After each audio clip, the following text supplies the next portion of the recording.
নমস্কার, শুরু করছি ঘোষালনামা। আপনাদের সঙ্গে রয়েছে আমি ইন্দ্রাণী, আমার সঙ্গে রয়েছেন মুখ্য রাজনৈতিক বিশ্লেষক জয়ন্ত ঘোষাল।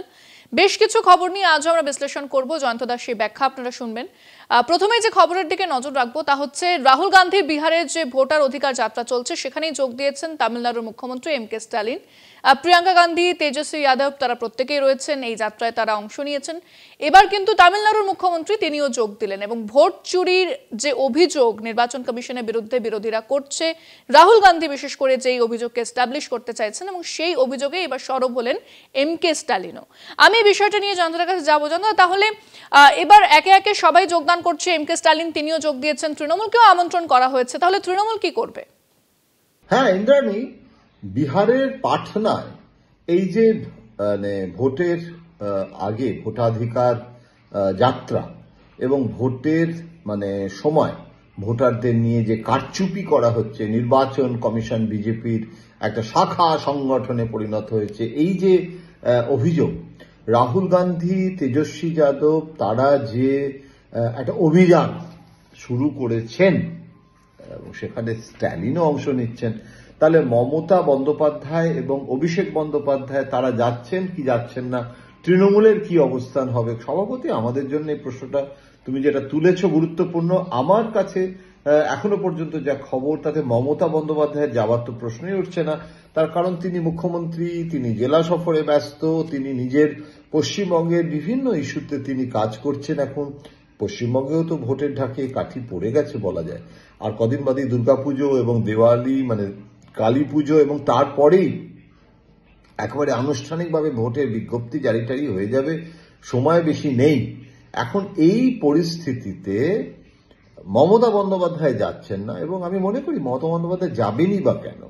মমতা বন্দ্যোপাধ্যায় রাহুল গান্ধীর ডাকে তিনি যাবেন, রাহুল এবং মমতা কিন্তু আমি অন্তত এটাকে কোনো অ্যাক্ট পার পলিটিক্যাল রিলেশনশিপ দেখি না। সোনিয়া গান্ধী গেলে মমতা যেতেন, সেটা ঠিক আছে। রাহুল গান্ধী, সেক্ষেত্রে প্রশ্ন ছিল যে অভিষেক যাবেন কিনা, কিন্তু এখনো পর্যন্ত যা পরিস্থিতি, শেষ মুহূর্তে যদি কর্মসূচি পরিবর্তন হয় এবং রাহুল গান্ধী যদি সেখানে চাপ দিয়ে অনুরোধ রেখে কিছু পরিবর্তন ঘটাতে পারেন, তেজস্বী যদি সেটা অভিষেককে বারবার বললেন, আমার যেটা মনে হচ্ছে যে অভিষেক বন্দ্যোপাধ্যায়ও যাবেন না।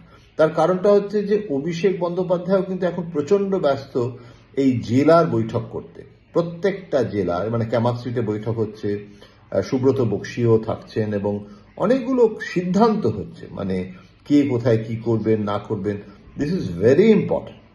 এবং সেইটা ছেড়ে দিয়ে এটা যাওয়ার কোনো ইস্যুটা এখন 2026, 2029 নয়, পাখির চোখ দেখছে তৃণমূল কংগ্রেস। খামোখা এখন জাতীয় স্তরে রাজনীতিতে নাক গলানোর কোনো ইচ্ছে অন্তত মমতার যেমন নেই, অভিষেকেরও নেই। অভিষেক ঠিকই লোকসভায় সংসদীয় দলনেতা, লোকসভার তিনি সংসদীয় দলনেতা হয়েছেন, লোকসভার নেতা। আবার অন্যদিকে তিনি যথেষ্ট গুরুত্ব দিয়ে বৈঠক করলেন সংসদের অধিবেশন চলার সময়। এখন অধিবেশন থেমে গেছে, তার কি এই যে তৃণমূল এই ইস্যুটাতে রাহুল গান্ধী বা ইন্ডিয়া জোটের যে বক্তব্য তার পক্ষে নেই আছেন? সেই কারণেই তো অভিষেক বন্দ্যোপাধ্যায় না গেলেও তৃণমূল কংগ্রেসের একজন প্রতিনিধি যাবেন, সেটা কে যাবেন সেটা দেখার। এবং ডেরেকও সংসদীয় দলনেতা, তিনিও রাজ্যসভার দলনেতা, ডেরেক কাউকে পাঠাতে পারেন।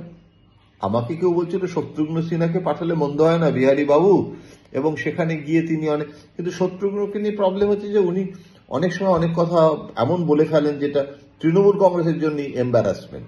মোদীর প্রশংসা করে ফেললেন হয়তো, গিয়ে কেলেঙ্কারির এক শেষ হবে, তার থেকে না পাঠানো ভালো। এখন দেখা যাক কাকে ওরা পাঠাবে। সেখানে সাগরিকা ঘোষ, এখন তো সবসময় সাগরিকা ঘোষকে সামনে এগিয়ে দেওয়া হচ্ছে, সুতরাং সাগরিকা ঘোষ যেতে পারেন, সুস্মিতা যেতে পারেন, আরো অনেকে আছে, শতাব্দী ডেপুটি লিডার যেতে পারেন। মোটমাট তৃণমূল কংগ্রেস তো বয়কট করছে না, তৃণমূল কংগ্রেস তো ডিক্লাইন করছে না, তৃণমূল কংগ্রেস তো এই ইস্যুটাতে অসমর্থন বা বিরোধিতা করছে না, ইস্যুটা তো আইডিওলজিক্যাল সাপোর্টও দিচ্ছে। সুতরাং এখানে কে যাচ্ছে সেটা বড় কথা না, স্ট্যালিন যাচ্ছেন, কিন্তু এখানে তৃণমূল কংগ্রেস যোগ দিচ্ছে, পার্টিসিপেট করছে।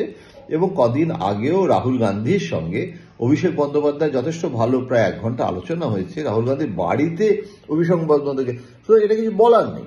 হ্যাঁ, ইন্ডিয়া জোটের কিন্তু তৃণমূল কংগ্রেস অংশীদারি নয়, এইটা অনেকে বুঝতে পারছেন না। কেননা কংগ্রেস তো রাজ্য স্তরে মমতা বিরোধী অবস্থান নিয়ে রেখেছে, তারা সিপিএম এর সাথে জোট করে রেখেছে। তাহলে পশ্চিমবঙ্গে সিপিএম কংগ্রেস জোট থাকবে, আসন সমঝোতা হবে না, এবং অভিষেক বন্দ্যোপাধ্যায় বলে দিয়েছেন আমার কংগ্রেসকে দেওয়ার মতো কোনো আসন পশ্চিমবঙ্গে নেই।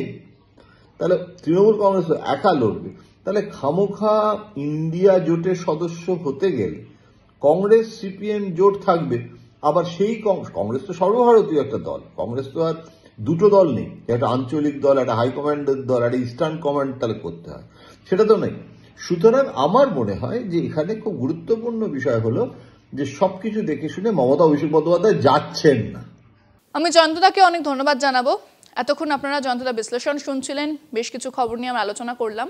আজকের অনুষ্ঠান এখানেই শেষ করছি। পরবর্তী খবরের জন্য অবশ্যই চোখ রাখতে হবে আমাদের অনুষ্ঠান ঘোষালনামা, কলকাতা টিভি ডিজিটাল এবং কলকাতা টিভিতে, রাত দিন 7 দিন।